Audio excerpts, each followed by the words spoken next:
Assalamualaikum.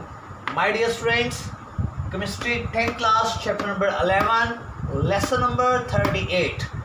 आज हम first 5 general characteristics पढ़ेंगे ऑर्गेनिक कंपाउंड की. माय डियर स्टूडेंट याद रखिएगा, इस टॉपिक को मैं आपको कंपैरिजन करके दिखाऊंगा ऑर्गेनिक कंपाउंड को इनऑर्गेनिक कंपाउंड के साथ. और साथ में हम चैप्टर नंबर 9 की एक्सरसाइज के शॉर्ट क्वेश्चंस कर रहे हैं. आज हम शॉर्ट क्वेश्चन नंबर 7 और 8 करेंगे जो हमारे टेक्स्ट बुक के पेज नंबर 18 पर क्वेश्चंस मेंशन हैं. My dear students, general characteristics of organic compounds हम पढ़ेंगे जी. तो पहली प्रॉपर्टी हमारी ओरिजिन. मैंने आपको शुरू बताया कि मैं इसे आपको कंपैरिजन करके दिखाऊंगा. ऑर्गेनिक कंपाउंड्स का ओरिजिन क्या है? नेचुरली अकरिंग ऑर्गेनिक कंपाउंड जो होते हैं are obtained from plants and animal. My dear student, origin कहते हैं कि किस जगह से हासिल होते हैं. तो जो नेचुरली अकरिंग ऑर्गेनिक कंपाउंड्स हैं ये आपको ऑब्टेन होते हैं प्लांट्स और एनिमल से. ऑन द अदर हैंड जो इनऑर्गेनिक कंपाउंड्स होते हैं, इनऑर्गेनिक कंपाउंड्स ये आपको ऑब्टेन होते हैं फ्रॉम मिनरल्स और रॉक्स. चट्टानों से या पहाड़ों से आपको हासिल होते हैं. माय डियर स्टूडेंट्स, इन्हें नॉन लिविंग थिंग्स भी कहते हैं. इनऑर्गेनिक कंपाउंड आपको ज़्यादातर नॉन लिविंग थिंग्स से हासिल होते हैं. ये हमारा ओरिजिन के लिहाज से मैंने आपको डिफरेंस बताया है ऑर्गेनिक और इनऑर्गेनिक कंपाउंड में. ये कैरेक्टरिस्टिक्स ऑफ ऑर्गेनिक कंपाउंड भी बन जाएगी. माय डियर स्टूडेंट्स, अब हम सेकंड कैरेक्टरिस्टिक्स पढ़ेंगे ऑर्गेनिक कंपाउंड की. वो है जी composition. Composition of organic compound पे देखते हैं जी. My dear students, organic compound की कंपोजिशन में कार्बन एक एसेंशियल कॉन्स्टिट्यूएंट होता है ऑल ऑर्गेनिक कंपाउंड का. दुनिया का कोई भी ऑर्गेनिक कंपाउंड ऐसा नहीं है जिसमें कार्बन ना हो. अब वो कार्बन जो है कार्बन एक एसेंशियल कॉन्स्टिट्यूएंट होता है ऑर्गेनिक कंपाउंड का. They are made up of, organic compound बने होते हैं few elements such as carbon, hydrogen, nitrogen, oxygen, sulphur and halogens and etcetera. My dear students, organic compound में most of the organic compound में ये वाले elements शामिल होते हैं. जबकि ऑन द अदर हैंड जो इनऑर्गेनिक कंपाउंड्स होते हैं, inorganic compounds are made up of almost all the elements of the periodic table, none so फार. अब तक हमें जितने भी ऑर्गेनिक इनऑर्गेनिक कंपाउंड्स के बारे में मशहूर है कि वो सारे के सारे पीरियोडिक टेबल के एलिमेंट्स से मिलकर बने होते हैं. जबकि ऑर्गेनिक कंपाउंड्स फ्यू एलिमेंट्स के मिलने से बनते हैं, जबकि बाकी जितने भी एलिमेंट्स पीरियोडिक टेबल बाकी बच जाएंगे वो तमाम क्या बनाएंगे? Inorganic compounds. My dear student याद रखिएगा, ऑर्गेनिक कंपाउंड में एलिमेंट्स कम होते हैं लेकिन फिर भी इनकी तादाद सबसे ज़्यादा होती है. माय डियर स्टूडेंट्स, अब हम थर्ड प्रॉपर्टी पढ़ेंगे. जब हम कैरेक्टरिस्टिक्स ऑफ ऑर्गेनिक कंपाउंड पढ़ रहे हैं, इसे हम कंट्रास्ट कर रहे हैं जी ऑर्गेनिक कंपाउंड को इनऑर्गेनिक कंपाउंड के साथ. Covalent linkage. ऑर्गेनिक कंपाउंड जो होते हैं, organic compounds contain covalent bonds. Organic compound में कोवलेंट बॉन्ड होते हैं दैट में बी पोलर और नॉन पोलर. अगर माय डियर स्टूडेंट्स वो सिमिलर एटम के दरमियान होंगे तो नॉन पोलर होंगे, डिफरेंट एटम के दरमियान होंगे तो पोलर होंगे. मैंने एक एग्जांपल दिया जी मीथेन की. मीथेन का फार्मूला CH4 होता है और ये चारों बॉन्ड कौन से बॉन्ड हैं? कोवलेंट बॉन्ड हैं. ऑन द अदर हैंड जो इनऑर्गेनिक कंपाउंड्स होते हैं मोस्टली कंटेन ज़्यादा माय डियर स्टूडेंट्स इनमें कौन सा बॉन्ड होता है जी? आयनिक बॉन्ड होता है. एग्जांपल मैंने दिया जी आयनिक बॉन्ड की NaCl. सोडियम क्लोराइड में आयनिक बॉन्ड होता है, इनऑर्गेनिक कंपाउंड में आयनिक बॉन्ड होते हैं और ऑर्गेनिक कंपाउंड में कोवलेंट बॉन्ड होते हैं. माय डियर स्टूडेंट्स, नेक्स्ट हम प्रॉपर्टी पढ़ेंगे जी सोलबिलिटी. जो ऑर्गेनिक कंपाउंड्स होते हैं माय डियर स्टूडेंट्स, चूँकि वो नॉन पोलर होते हैं लिहाजा जनरली ये सोलबल होंगे ऑर्गेनिक सॉल्वेंट में, क्योंकि ऑर्गेनिक सॉल्वेंट भी नॉन पोलर होते हैं. ऑर्गेनिक सॉल्वेंट कौन से होते हैं जी? लाइक अल्कोहल, ईथर, बेंजीन और कार्बन डाइसल्फाइड्स. माय डियर स्टूडेंट्स, ये मैंने 4 नेम आपको बताए हैं. देखिए, अल्कोहल, ईथर, बेंजीन और कार्बन डाइसल्फाइड्स ये नॉन पोलर ऑर्गेनिक सॉल्वेंट होते हैं. और नॉन पोलर में नॉन पोलर ऑर्गेनिक कंपाउंड जो हैं वो उसमें सोलबल हो जाएंगे. जबकि ऑन द अदर हैंड जो आपके इनऑर्गेनिक कंपाउंड्स होते हैं, क्योंकि इनमें आयनिक बॉन्ड होता है, इससे माय डियर स्टूडेंट्स ये सोलबल होंगे पोलर सॉल्वेंट में. क्योंकि ionic bond my dear students polar solvent जोन होते हैं जैसे कि वाटर. इनऑर्गेनिक कंपाउंड उनके अंदर आयनिक बॉन्ड होता है और आयनिक बॉन्ड किस में सोलबल होते हैं जी? पोलर सॉल्वेंट में. और पोलर सॉल्वेंट कौन सा है? वाटर.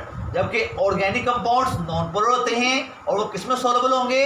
ऑर्गेनिक सॉल्वेंट में, जैसे कि अल्कोहल में हल हो जाएंगे, ईथर में, बेंजीन में, कार्बन डाइसल्फाइड में. ऑर्गेनिक कंपाउंड ऑर्गेनिक सॉल्वेंट में डिसॉल्व होंगे और इनऑर्गेनिक कंपाउंड इनऑर्गेनिक सॉल्वेंट यानी कि इनऑर्गेनिक कंपाउंड में आयनिक बॉन्ड होता है तो वो पोलर सॉल्वेंट में हल होंगे। और पोलर सॉल्वेंट कौन सा है जी? Water.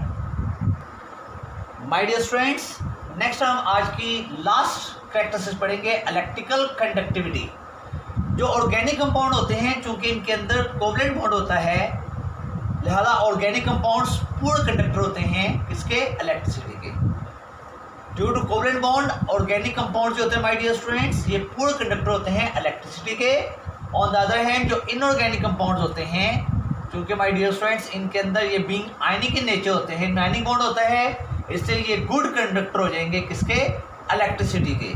In the molten state पिघली हुई हालत में और इन द एक्वस सॉल्यूशन या पानी के अंदर my dear students inorganic compound जो होते हैं वो आयनिक नेचर के होते हैं और अच्छे कंडक्टर होते हैं इलेक्ट्रिसिटी के। इन मोल्टन स्टेट पिघली हुई हालत में और एक्वस सॉल्यूशन या पानी के अंदर उनका सॉल्यूशन बना लीजिए तभी अच्छे कंडक्टर होते हैं, करंट इनमें से पास हो जाता है। जबकि ऑर्गेनिक कंपाउंड में कोवलेंट बॉन्ड होता है लिहाजा ऑर्गेनिक कंपाउंड एक पूर्ण कंडक्टर होता है इलेक्ट्रिसिटी के। ऑर्गेनिक कंपाउंड में इलेक्ट्रिक करंट ज़्यादा पास नहीं होता। माय डियर स्टूडेंट्स ये हमारे कैरेक्टरिस्टिक्स थी, फर्स्ट 5 मैंने आपको करवाई हैं, नेक्स्ट 5 हम इंशाल्लाह नेक्स्ट लेसन में करेंगे। अब मैं आपको चैप्टर नंबर 9 की एक्सरसाइज के शॉर्ट क्वेश्चन करवाता हूँ जी। माय डियर स्टूडेंट्स हम चैप्टर नंबर 9 के शॉर्ट क्वेश्चंस कर रहे हैं जी। एक्सरसाइज से हमने इसके 7 क्वेश्चंस आज करना है। इससे पहले माय डियर स्टूडेंट हम इसके फर्स्ट 6 क्वेश्चंस सॉल्व कर चुके हैं। क्वेश्चन नंबर 7 है what is the relationship between the active mass and the rate of reaction. Active mass और रेट ऑफ रिएक्शन का आपस में रिलेशनशिप बताना है। तो देखिए जिसका आंसर है the rate at which a substance reacts. वो रेट जिस पे एक सब्सटेंस रिएक्ट करती है वो डायरेक्टली प्रोपोर्शनल होता है किसके? उसके एक्टिव मास के। तो एक्टिव मास का रेट ऑफ रिएक्शन से क्या रिएक्शन हो गया जी? क्या रिलेशन हो गया? ये डायरेक्टली प्रोपोर्शनल होता है जी। Rate of a substance reacts is directly proportional to its active mass and the rate of a reaction is directly proportional to the product of active masses of the reacting substances। My dear student याद होगा आपको ये law of mass action की definition है। असल में जो law of mass action की डेफिनेशन आपको मैंने करवाई थी चैप्टर के अंदर वही इस क्वेश्चन का आंसर है। ठीक है जी। तो सिंपली एक्टिव मास का रिलेशन क्या होता है रेट ऑफ रिएक्शन के साथ कि ये डायरेक्टली प्रोपोर्शनल होता है। ओके जी। Rate of a substance react is directly proportional to its active mass and the rate of reaction is directly proportional to the active masses of the reacting substances. Okay my dear student. My dear students question number 8 है हमारा जी। Short question number 8 हम कर रहे हैं drive the equilibrium constant expression. हमने equilibrium constant expression यानी कि हमने कैसे बताना है इक्विलिब्रियम कांस्टेंट एक्सप्रेशन बताना है for the synthesis of ammonia gas. हमने अमोनिया गैस बनानी है किससे बना? नाइट्रोजन और हाइड्रोजन गैस से। माय डियर स्टूडेंट देखिए जब हम नाइट्रोजन गैस को रिएक्ट करते हैं हाइड्रोजन गैस के साथ तो हमें कौन सी गैस प्रोड्यूस होती है जी? अमोनिया गैस प्रोड्यूस होती है। मैंने उसका रिएक्शन भी लिख के दिखाया, देखें जी। जब नाइट्रोजन गैस हाइड्रोजन गैस से रिएक्ट करेगी तो अमोनिया गैस बनेगी। ये दो आपके रिएक्टेंट्स हैं और ये आपका प्रोडक्ट्स है और ये रिवर्सिबल रिएक्शन है। हमने लॉ ऑफ मास एक्शन की जब डेरिवेशन की थी वहाँ हमने पढ़ा था रेट ऑफ फॉरवर्ड रिएक्शन यानी कि RF। Rate of forward reaction यानी कि RF डायरेक्टली प्रोपोर्शनल होगा किसके? कंसंट्रेशन ऑफ प्रोडक्ट्स के raise to power of their coefficient. जो उनकी पावर होंगे रेज टू कोफिशिएंट, जो उनके कोफिशिएंट होंगे वो रेज टू पावर बन जाएंगे। तो देखिए ये आपका प्रोडक्ट है तो इसकी जो मोलर कंसंट्रेशन है जो इसकी नंबर मोलर हो गया बन गया रेज टू पावर बन गई है।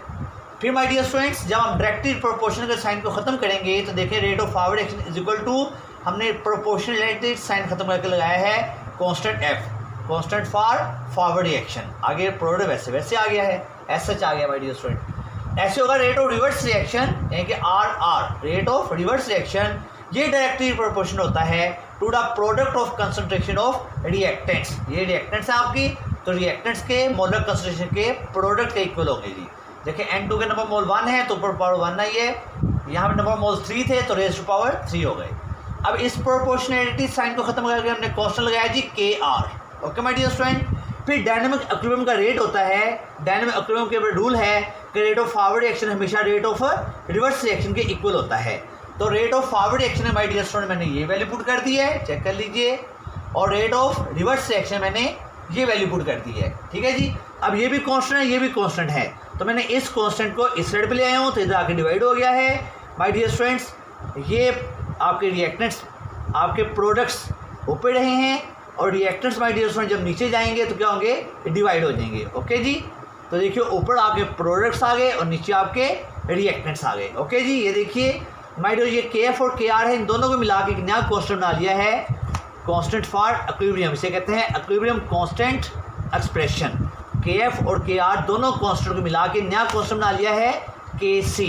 ओके जी, इस तरीके से माय डियर स्टूडेंट्स आपने इस रिएक्शन का क्या निकाल लिया, इक्विलिब्रियम कांस्टेंट एक्सप्रेशन निकाल लिया। ओके जी, अपना ख्याल रखिएगा। आज का टॉपिक इतना ही था। अब मैं आपको आज के टास्क बताता हूँ जी।